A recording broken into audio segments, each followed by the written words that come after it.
Welcome back. Today I'll be using something I've been wanting to try for a while. It's Vintage Barbershop, one of the most latest scents from Wet the Face. If you don't know who Wet the Face is, check out the web channel Donald Youngner. It's he calls it Wet the Face, but it's the YouTube channel is called Donald Youngner. That's the owner's name. He's been making YouTube videos for several years now, and I think his brand Wet the Face WTF is it's been around for at least 2 or 3 years, I want to say. And he makes mostly shaving soap and aftershaves, and he also makes bath soap. And he also, when he does reviews of products and he doesn't like them, he puts them on a flea market, and he sells them for like clearance level pricing. So go and check his site out. I'll put up the link in the bottom here. But I like his videos a lot. He's one of my favorite YouTubers. He puts about one video a week out, and it's usually 10 to 15 minutes long. He does software and hardware reviews.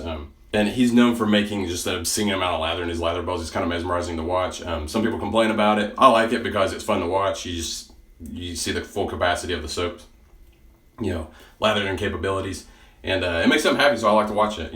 People like to watch positivity. So I don't know why people would knock him on that. But anyway, back to his products. This is a vegan soap. It's got a pretty short list of ingredients here: stearic acid, coconut oil, distilled water, potassium hydroxide, glycerin, fragrance, sodium hydroxide, and sodium lactate.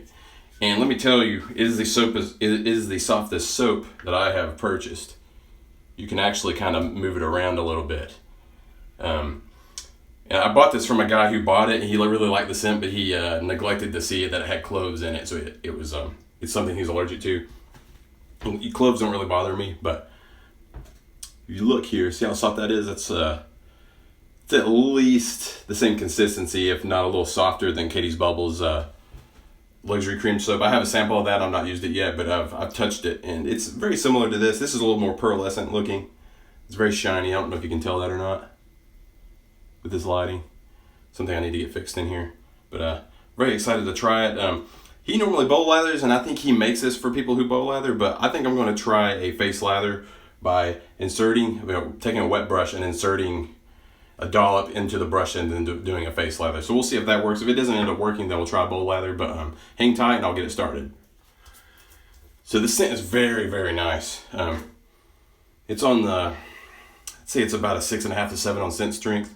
And he set out to create, there's a lot of barbershop scents out there, and a lot of them tend to be very similar. You have, the most highly regarded is probably Seville by Barrister and Mann. It's pretty unique. But a lot of them, like Mike's, Soap Commanders, Maggards, they're all pretty similar. They're basily, there's a lot of patchouli and stuff like that. It's a masculine fragrance. This is masculine, but it's more, a little more old-timey smelling, and that's what it's meant to mimic. He looked at what barbers were using, and most of them made their own scents, but he looked at the most common ingredients but that barbers were using between the 1920s and the 1940s. And what he came up with was a scent list, and it's right here on the lid. I don't have to memorize it, which I'm thankful for that. It's woody myrrh fragrance, which I've never seen in a barbershop scent before. Touch of lavender. Lavender is a common ingredient in barbershops. Clove leaf patchouli, which is a common ingredient, and sweet musk. Musk is sometimes listed in there. It's usually with oak moss. Now, a musky barbershop, probably the muskiest I've tried would be Sterling's. And I'll review that pretty soon too, but it's far different. It's a powdery scent. This is not powdery to me. It's very woody, very sweet. And the musk is not, it's not an unfavorable musk.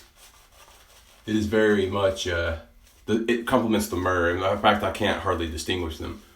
It's well blended. This is a very well done fragrance, and it's my first experience trying any fragrance from Wet the Face. And it came with bath soap too, and I really like it as well, but the fragrance is a little more dialed in here. Yeah, it's hard to describe this scent. It's just, it sounds as good as, it's as good as it sounds. It smells about what I expected it to smell like, which is awesome. I was very excited to try this, and he has a regular barber shop. I can see a sheen forming from the water here. That's nice. He has a normal barber shop. I don't know if it's just barbershop or classic barbershop, but I think it's more of a traditional, what you would expect. He's had that for a while. It was one of his first scents, but this one is his newest. Rockwell 6C with a crystal platinum blade, I think on its second usage. Good slickness and glide so far. This is about 4 days growth, by the way.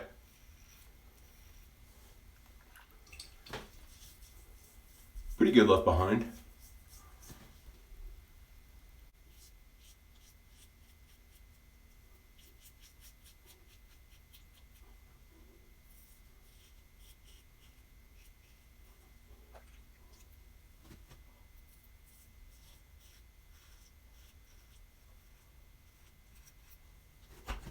All right, back for the cross grain pass.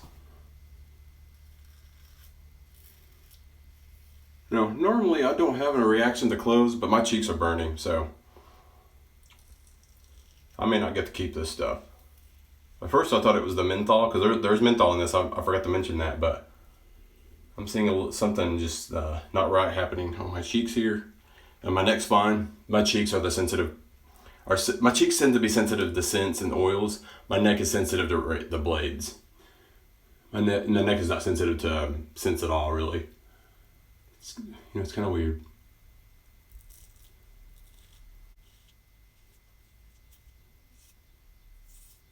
It's a shame because I really love this scent.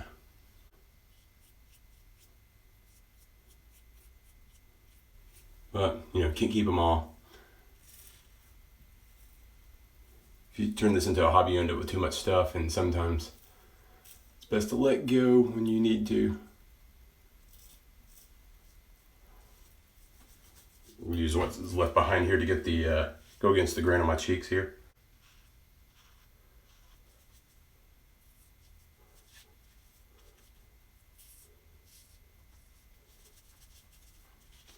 All right, we're back now. Pretty good shave.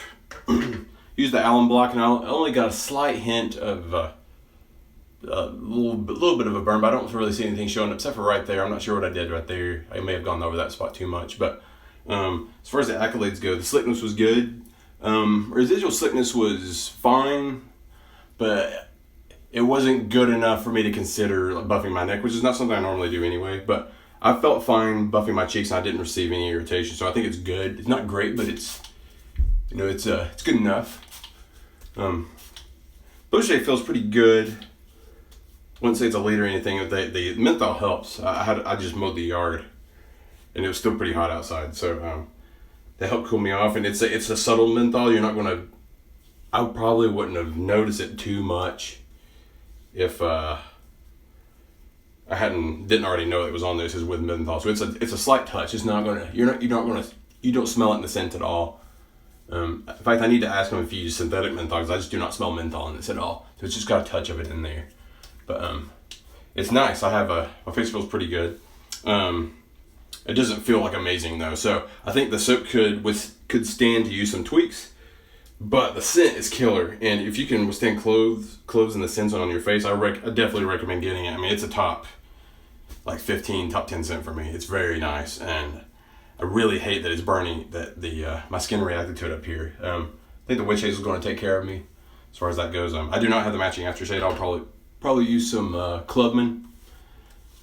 And he actually did a review of the Clubman shaving cream. He said it smells a lot like this, so that'll probably be a pretty good match, the aftershave.